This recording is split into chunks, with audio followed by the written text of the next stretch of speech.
कैसे हो dear student. आशा करता हूँ कुशल मंगल ही होंगे। तो डियर स्टूडेंट, जैसा कि आप जानते हो जेनेटिक्स की जो यूनिट है, हम लगातार इसके बारे में पढ़ रहे हैं और जेनेटिक्स की शब्दावली और मेंडल के जो रूल्स हैं उनके बारे में हम ऑलरेडी जान चुके हैं। आप जेनेटिक्स पढ़ने के बाद एक टॉपिक और बचा है इसमें जो अति महत्वपूर्ण है। अन्य टॉपिकों के बारे में चर्चा हम बाद में करेंगे। तो सबसे महत्वपूर्ण टॉपिक जो हाई स्कूल, इंटरमीडिएट और कंपटीशन के लिए महत्वपूर्ण टॉपिक है डीएनए, आज हम उसके बारे में जानने जा रहे हैं। तो सबसे पहले हम जानते हैं डीएनए के संक्षिप्त इतिहास के बारे में।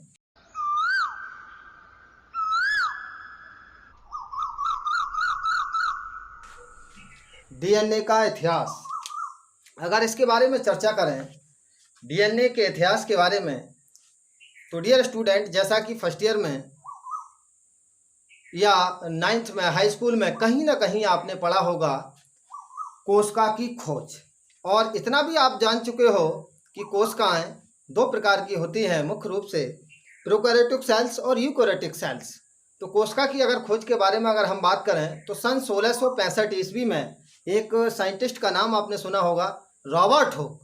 तो मैं लिखता हूँ यहाँ पर, एक वैज्ञानिक था रॉबर्ट हुक, और सन 1665 ईस्वी में रॉबर्ट हुक साइंटिस्ट ने कोशिका की खोज की थी। इतना भी आप जानते होंगे कि सर्वप्रथम उन्होंने एक पौधे की छाल में मधुमक्खी के छत्ते के समान विभिन्न प्रकार की संरचनाओं को देखा था। बाद में इन्होंने बताया कि ये सजीव की सबसे छोटी इकाई सेल्स है। तो जैसा कि यहाँ पे मैंने लिख दिया है, रॉबर्ट हुक सन 1665 ईस्वी में इन्होंने कोशिका की खोज की थी। उसके उपरांत क्या हुआ, रॉबर्ट ब्राउन एक वैज्ञानिक थे, रॉबर्ट ब्राउन, इन्होंने बाद में क्या करा, कोशिका का अध्ययन किया और कोशिका में एक गोलाकार रचना दिखाई दी। कोशिका के बीच में एक गोलाकार रचना दिखाई दी। रॉबर्ट ब्राउन ने 1831 ईस्वी में 1831 ईस्वी में जो गोलाकार रचना इन्हें कोशिका के अंदर दिखाई दी थी उसको केंद्रक का नाम दिया था, उसको केंद्रक का नाम दिया था। तो ये अब केंद्रक की खोज होने के बाद, जब केंद्रक की खोज हो गई, उसके बाद क्या हुआ डियर स्टूडेंट, एक वैज्ञानिक नागेली, मैं नाम लिखता हूं यहां पर, नागेली नाम के एक साइंटिस्ट थे। 1842 ईस्वी में 1842 ईस्वी में इन्होंने क्या किया, कुछ रचनाएं देखी, दंडवत रचनाएं देखी। और उसके बाद एक वैज्ञानिक आए, वाल्डेयर, ये जो साइंटिस्ट थे, इन्होंने उन दंडवत रचनाओं को 1888 ईस्वी में गुणसूत्र का नाम दिया था। गुणसूत्र जो क्रोमोसोम्स के बारे में हम लोग पढ़ते हैं, तो वही जो गुणसूत्र रचना है, जो गुणसूत्र वाल्डेयर ने 1888 ईस्वी में गुणसूत्र की खोज की थी और इन्होंने गुणसूत्र उन रचना का नाम गुणसूत्र दिया था। वैसे स्ट्रासबर्गर का नाम भी आपको मिलेगा, गुणसूत्र जहां पर जुड़ता है वहां स्ट्रासबर्गर भी आपको पढ़ने को मिलेगा। अब चूंकि हम यहाँ पर जानने जा रहे थे डीएनए का इतिहास, तो आपको लगेगा कि ये सर ने क्यों बताया। तो डीएनए के इतिहास की अगर बात की जाए तो डीएनए का इतिहास यहाँ से जुड़ा हुआ है। सबसे पहले कोशिका की खोज, फिर केंद्रक की खोज, क्योंकि मैं अभी आपको लिखूंगा डीएनए, तो यहाँ पर एन आया, एन का मतलब न्यूक्लियस, केंद्रकीय, केंद्रक, तो यहाँ पर ये जानना भी जरूरी है। तो यहाँ पर ये आ गया वो दंडवत रचनाएं, क्रोमोसोम्स। अब हम आगे की बात देखेंगे। तो डियर स्टूडेंट, ये समझ लीजिए कि जब केंद्रक की खोज हो गई और उन्होंने गुणसूत्र जो दंडवत रचनाएं थीं वो आ गई, तब एक वैज्ञानिक था फ्रीडरिक मिशर, मैं नाम लिखता हूं यहां पर, फ्रीडरिक मिशर। फ्रीडरिक मिशर जो साइंटिस्ट थे डियर स्टूडेंट, वो पश कोशिकाएं जब कोई घाव हो जाता है हमारे तो मवाद हो जाता है, पस हो जाता है। तो जो पस कोशिकाएं थीं उनकी WBC का अध्ययन कर रहे थे ये फ्रेडरिक मिशर, तब इन्हें एक अम्ल जैसी रचना दिखाई दी। और मैं बता दूं आपको 1869 में इन्होंने सर्वप्रथम DNA को पस कोशिकाओं में खोजा था। तो डियर स्टूडेंट, यहाँ पर ऑब्जेक्ट के रूप में ये क्वेश्चन आपको इंटरमीडिएट कंपटीशन में मिल सकता है, DNA की सर्वप्रथम खोज किसने की थी। तो जो श्रेय था DNA की खोज का वो फ्रेडरिक मिशर को 1869 में मिला था। तो ये क्वेश्चन यहाँ पे आपको तैयार करना है कि DNA की खोज सर्वप्रथम किसने की थी, ऑब्जेक्ट के रूप में फ्रेडरिक मिशर 1869। तो ये मैं समझता हूँ आपके समझ में आ गया होगा। और बाद में जो पदार्थ इन्होंने खोजा था, अम्लीय पदार्थ खोजा था, जो पस कोशिकाएं थीं उन्होंने जो अम्लीय पदार्थ इन्हें मिला था पस कोशिकाओं में, उनको न्यूक्लिन का नाम दिया इन्होंने।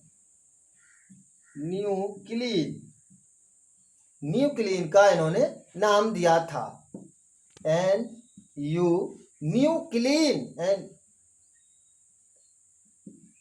न्यूक्लिन ये नाम इन्होंने दिया था।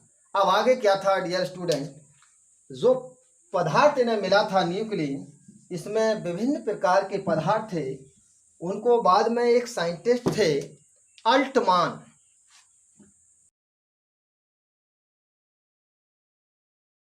एक अल्टमान साइंटिस्ट थे। 1889 ईस्वी में इन्होंने उस पदार्थ से सर्वप्रथम प्रोटीन को अलग किया। जो पदार्थ पस कोशिकाओं में मिला था उसमें जो प्रोटीन थी उसको सर्वप्रथम इन्होंने अलग किया। अब इन्होंने क्या देखा उसमें कि फास्फोरस युक्त पदार्थ अम्लीय होने के कारण, जो फास्फोरस युक्त पदार्थ इन्हें मिला था वो अम्लीय होने के कारण इन्होंने, अल्टमान ने उसको न्यूक्लिक एसिड का नाम दिया, न्यूक्लिक एसिड।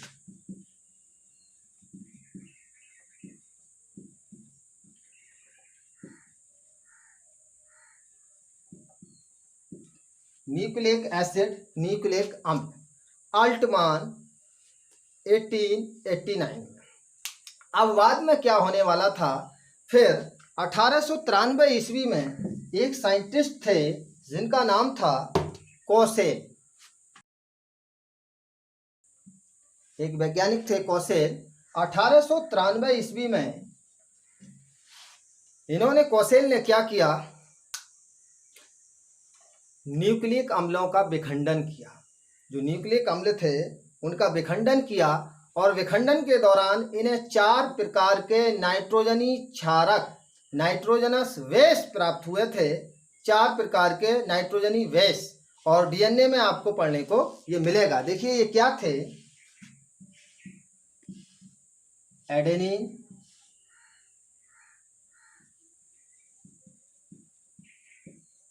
थाइमिन,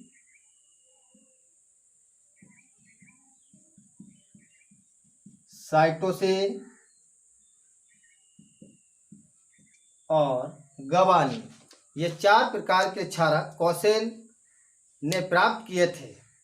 अगर हम बात करें यहाँ पर तो प्यूरिन और पिरिमिडीन, अगर प्यूरिन की बात करें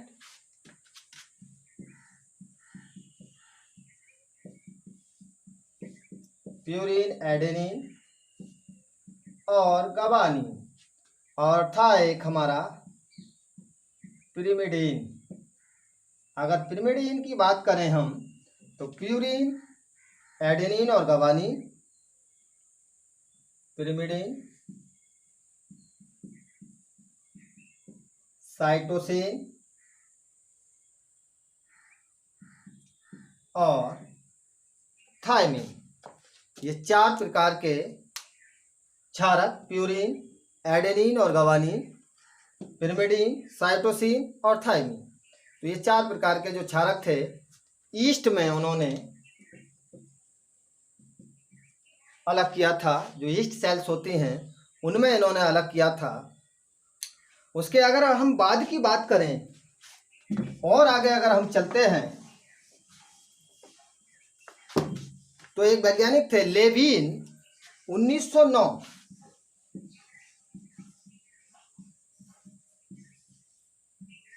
एक साइंटिस्ट थे लेविन, उन्होंने 1909 ईस्वी में ईस्ट कोशिकाओं के पदार्थ में, सुनना मेरी बात और सुनने के बाद इनको नोट्स बनाना, तब आप याद कर पाएंगे। एक जो लेविन साइंटिस्ट थे 1909 ईस्वी में इन्होंने क्या किया था, ईस्ट कोशिकाओं के पदार्थ में राइबोस शर्करा का पता लगाया। आप जानते हो डीएनए में डीऑक्सी राइबोस शर्करा और आरएनए में राइबोस शर्करा पाई जाती है।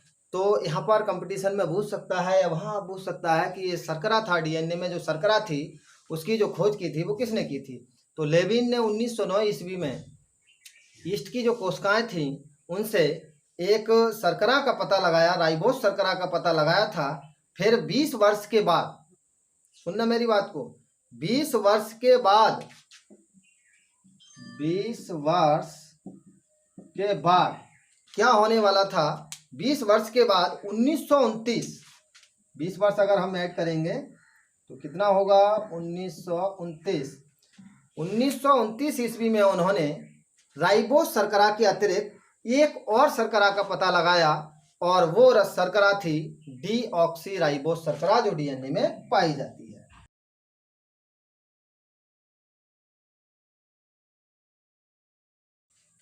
यह भी डियर स्टूडेंट ऑब्जेक्ट में मिल सकती है, डीएनए में पाई जाने वाली शर्करा का नाम है। वहाँ कई शर्कराएं दे देगा तो वहाँ पर आपको डीऑक्सी राइबोस शर्करा का चयन करना है। तो बाद में सबसे पहले इन्होंने क्या करा था, लेविन ने राइबोस शर्करा की डिस्कवरी की। उसके 20 वर्षों के बाद उन्हें उस शर्करा के अतिरिक्त एक शर्करा का और पता लगा और बाद में उन्होंने बताया कि इसमें डीऑक्सी राइबोस शर्करा भी पाई जाती है। उसके बाद तो ये था डियर स्टूडेंट थोड़ा सा डीएनए का इतिहास, डीएनए की खोज, किस प्रकार से डीएनए की खोज हुई थी। अब थोड़ा सा जान लेते हैं कि डीएनए, हम सुनते आ रहे हैं कि डीएनए एक आनुवंशिक पदार्थ है, तो क्या वास्तव में डीएनए एक आनुवंशिक पदार्थ है? इसके बारे में भी अगर अब चर्चा की जाए तो एक ग्रिफिथ साइंटिस्ट था, 1928 ईस्वी में ग्रिफिथ ने इस बात की पुष्टि की थी कि डीएनए एक आनुवंशिक पदार्थ है और यह आनुवंशिक लक्षणों को एक पीढ़ी से दूसरी पीढ़ी में लेकर जाता है। अर्थात ग्रिफिथ, दूसरा एक वैज्ञानिक और भी था, उसने भी यही पुष्टि की थी कि ये आनुवंशिक लक्षणों को पीढ़ी दर पीढ़ी अगली पीढ़ियों में रूपांतरित करने का काम करता है। ओस्टवाल एवरी, चलो मैं नाम लिखता हूं, ग्रिफिथ एक साइंटिस्ट थे,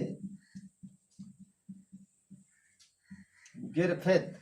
ये जो ग्रिफिथ साइंटिस्ट थे 1928 ईस्वी में चूहे पर इन्होंने अपने एक्सपेरिमेंट किए थे। एक ओस्टवाल एवरी भी है,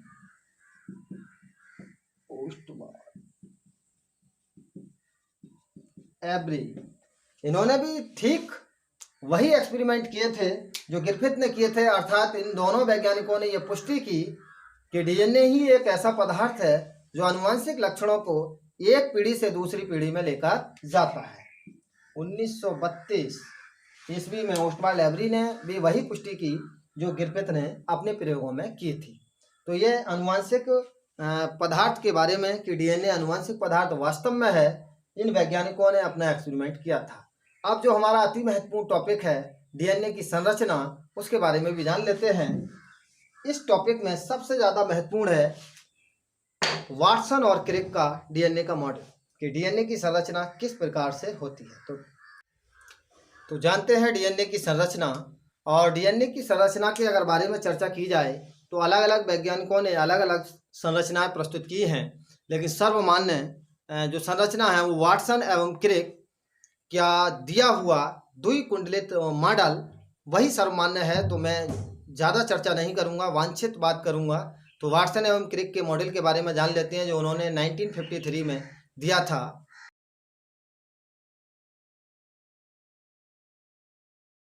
वाटसन एवं क्रिक का डीएनए मॉडल, वाटसन और क्रिक का डीएनए मॉडल। तो अगर इसके बारे में चर्चा की जाए डियर स्टूडेंट तो 1953 में 1953 ईस्वी में इन्होंने डीएनए की संरचना के बारे में बताया था और इन्हें 1962 ईस्वी में नोबेल पुरस्कार से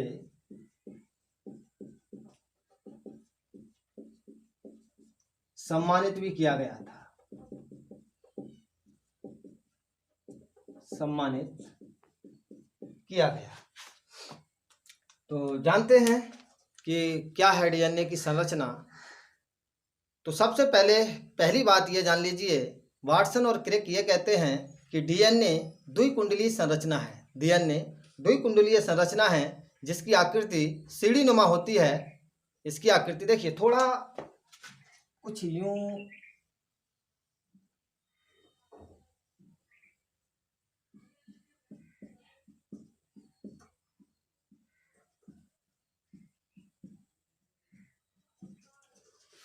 कुछ यूं किताबों में आपको ये संरचना मिलेगी।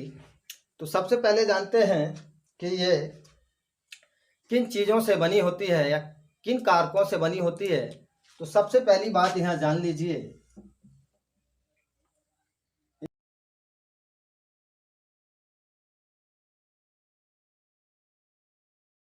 और वो तीन चीजें क्या हैं मैं यहाँ लिख देता हूं। नंबर 1,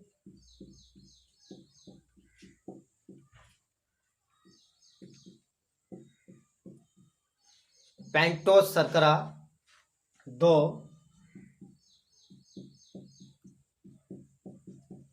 फास्फोरिक अम्ल। और नंबर 3 है नाइट्रोजनी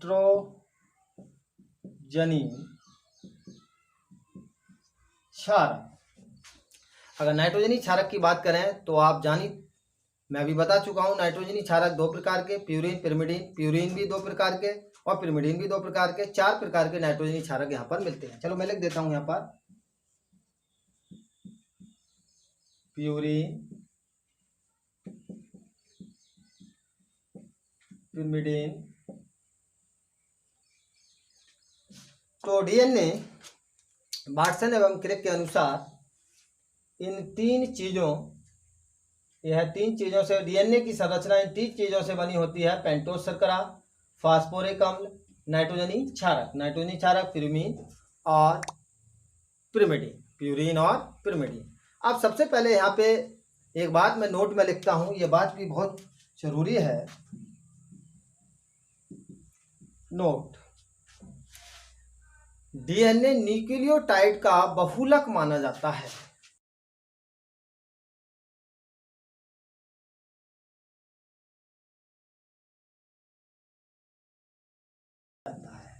अब यहाँ पे ये वर्ड आया बहुलक। डियर स्टूडेंट, बहुलक, बहुलक छोटे छोटे अणुओं को जोड़कर या छोटे छोटे अणु जोड़कर जब एक बड़ा उच्च अणुभार वाला अणु बना लेते हैं, उसे उस क्रिया को बहुलकीकरण कहते हैं। और जो बड़ा उच्च अणुभार वाला अणु बनता है उसे बहुलक कहते हैं। पॉलीमराइजेशन क्रिया या पॉलीमर बहुलक, अर्थात ऐसा व्यक्ति जिसका लक बहुत तेज हो, बहुलक। तो ये बात समझ में आ ही गई होगी, डीएनए न्यूक्लियोटाइड का बहुलक माना जाता है। अब यहाँ पे यह भी जानना जरूरी है कि ये न्यूक्लियोटाइड है क्या। न्यूक्लियोटाइड, ये नोट करना है आपको।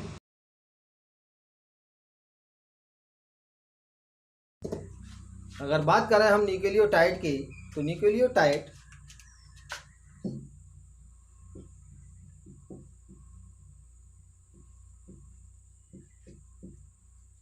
हमें क्या लेना है डियर स्टूडेंट, पेंटोज शर्करा और नाइट्रोजनी क्षारक। नाइट्रोजनी, पेंटोज शर्करा और नाइट्रोजनी क्षारक, ये दोनों, पेंटोज शर्करा और नाइट्रोजनी क्षारक दोनों न्यूक्लियोसाइड कहलाते हैं। मैं यहाँ लिख देता हूं, न्यूक्लियोसाइड, पेंटोज शर्करा व नाइट्रोजनी क्षारक, न्यूक्लियोसाइड। अब यहाँ पर हमें क्या करना है, न्यूक्लियोसाइड, यहाँ पर एक और पदार्थ में जोड़ देता हूं और वो है फास्फोरिक अम्ल। Phosphoric acid.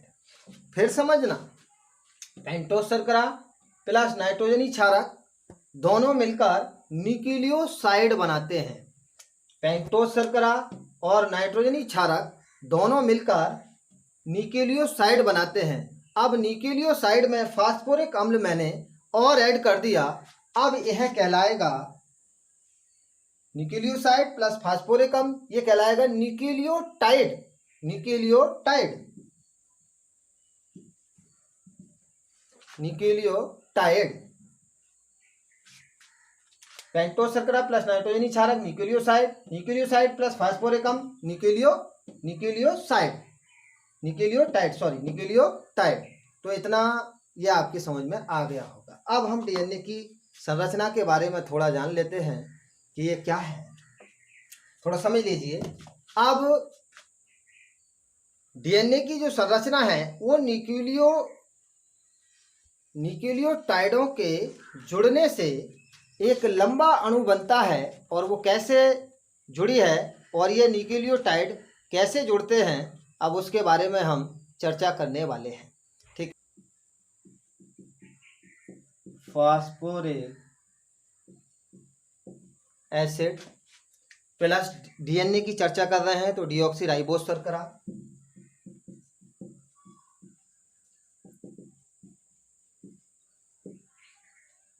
Deoxyribose sugar plus नाइट्रोजनी base,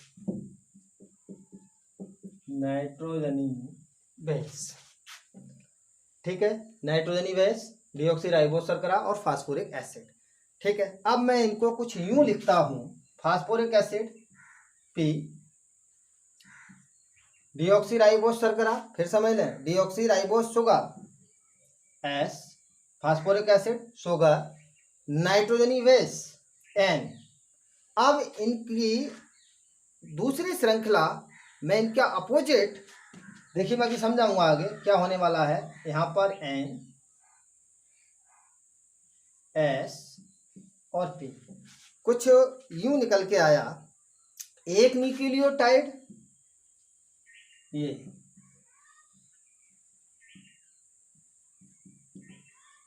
और एक न्यूक्लियोटाइड ये, एक न्यूक्लियोटाइड और एक न्यूक्लियोटाइड ये। अब ये आपस में किस प्रकार से जुड़े होते हैं, ये आपस में किस प्रकार से जुड़े होते हैं, हम ये जानना चाह रहे हैं। तो डियर स्टूडेंट, ये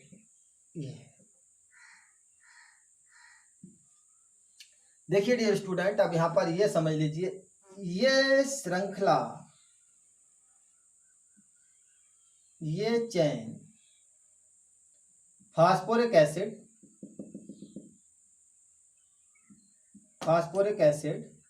और एस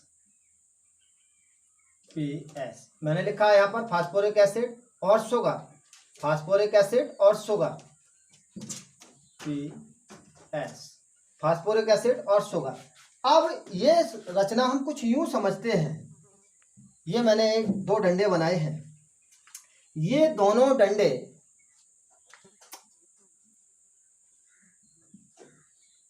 फास्फोरिक अम्ल और शुगर का डंडा ये बना है, फास्फोरिक एसिड और शुगर शर्करा। अगर डीएनए की हम चर्चा कर रहे हैं तो डीऑक्सीराइबोस शर्करा और फास्फोरिक अम्ल का ये डंडा बना हुआ है, इधर भी फास्फोरिक अम्ल और शुगर का ये बना हुआ है। अब इन दोनों डंडों को आपस में जोड़ने का काम, क्योंकि वाटसन और क्रिक कहते हैं, डीएनए इस तरीके से आपस में घूमी हुई घुमावदार सीढ़ी नुमा संरचना डीएनए की होती है। अब इन आपस में इनको जोड़ने का काम कौन करेगा, तो इन दोनों डंडों को आपस में जोड़ने का काम नाइट्रोजनस बेस करते हैं। देखिए, एक न्यूक्लियोटाइड और दूसरे न्यूक्लियोटाइड, एक न्यूक्लियोटाइड को दूसरे न्यूक्लियोटाइड से जुड़ने के लिए नाइट्रोजनस बेस, नाइट्रोजनी क्षारकों का महत्वपूर्ण योगदान होता है। अब ये कैसे जुड़ते हैं ये भी जानना जरूरी है आपको। ये एडेनिन के सामने हमेशा मैं कुछ लिख देता हूं यहाँ, थाइमिन,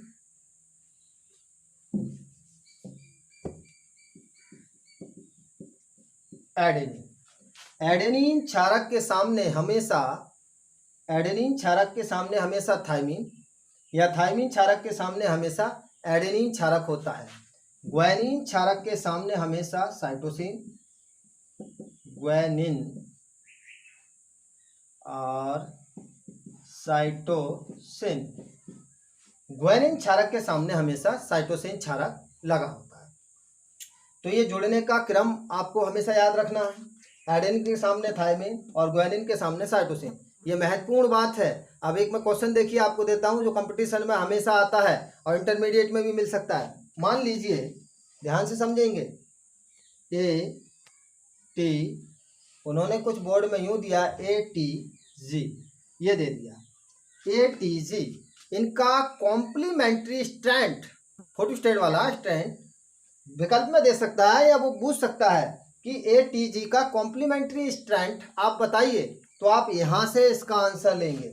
ए के सामने हमेशा क्या होगा, एडेनिन के सामने हमेशा थाइमिन, ये बता रहा है। एडेनिन के सामने हमेशा क्या है, थाइमिन, तो कॉम्प्लीमेंट्री स्टैंड कुछ ऐसे बनेगा।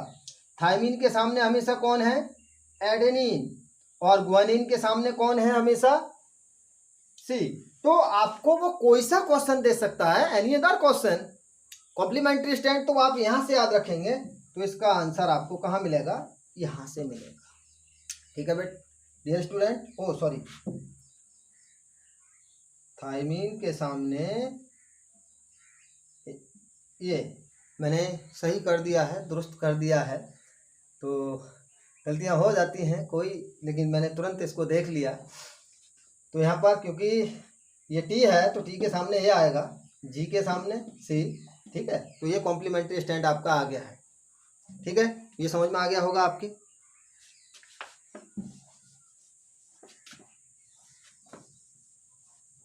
अब हम बात करने वाले थे ये ATCG, ये कर सकते हैं। तो अब हमने ये लिया था, अब यहाँ पर एक न्यूक्लियोटाइड ये है, यहाँ समझेंगे, और एक न्यूक्लियोटाइड मैंने पहले ही कहा था, ये सीधी सीढ़ीनुमा संरचना PS, फास्फोरिक एसिड और डीऑक्सीराइबोस शर्करा। अब यहाँ पर ये लगे हैं नाइट्रोजनी बेस, यहाँ पर क्या लगे हैं, ये नाइट्रोजनी बेस, यहाँ पर एक PS, फास्फोरिक एसिड और शुगर का ये डंडा, और ये जो आपको दिखाई दे रहे हैं ये आपस में हमें जोड़ने हैं, तो ये है आपके नाइट्रोजनी बेस। अब ये नाइट्रोजनी बेस क्या करने वाले हैं, आपस में जुड़ेंगे और जोड़ने का काम करेंगे ये। तो इस तरीके से ये जुड़े होते हैं। तो डियर स्टूडेंट, मैं समझता हूँ कि DNA के बारे में आप अच्छी प्रकार से समझ गए होंगे। फिर भी यदि आपको कहीं पे कोई दिक्कत आती है, मैंने पहले ही बता दिया, ये आपस में, जैसे मान लीजिए यहाँ समझ लेते हैं, A है तो ये T है, यहाँ C है तो ये G है, तो इस तरीके से आपस में ये जुड़े होते हैं। तो आज का टॉपिक हमारा कंप्लीट हो चुका है। कल फिर एक टॉपिक के साथ हम मिलेंगे, तब तक आप इसको रिवाइज कीजिए। अगर कहीं कोई दिक्कत है तो हमारे ग्रुप में कमेंट